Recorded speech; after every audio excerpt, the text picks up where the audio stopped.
Do you want the truth? There was like 200 kids here. I've already known. Drinking, okay? And you're drunk as well. I'm not drunk.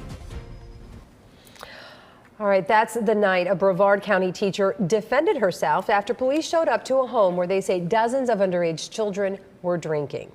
And now it appears that teacher will have to defend herself at trial. Good afternoon, I'm Nancy Alvarez. I'm Jesse Pagan. Carly Anderson tried to have her case dismissed today, but a judge denied that request.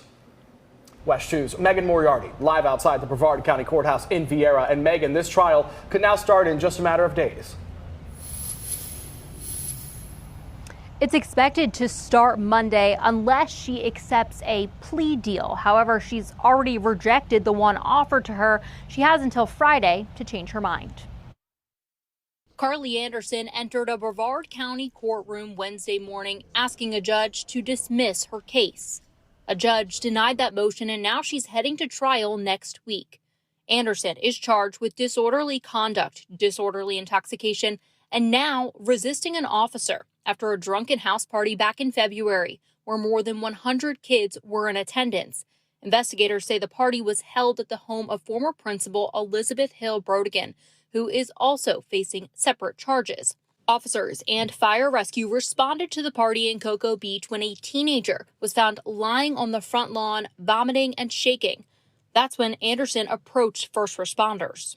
Anderson originally was allowed back to teaching after she was charged, but once this video was released, she was again removed from the classroom and is now on administrative leave with pay. You know, certainly when there's somebody who's a custodian of children and should be responsible for that, I think that's the most significant part of the case. David Huss is a former federal and state prosecutor and currently has his own criminal defense firm.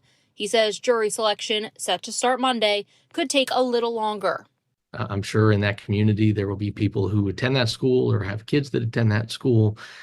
So you'll want to obviously find jurors who could be fair and impartial in this case. Anderson was offered a plea deal from the state that she rejected. While the details of that deal weren't revealed, her attorney says it did not include jail time.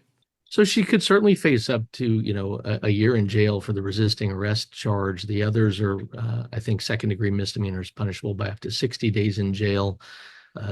I'm sure she has no criminal history, but there's going to be issues related to even her teaching certificate and her ability to maintain that license with any potential convictions.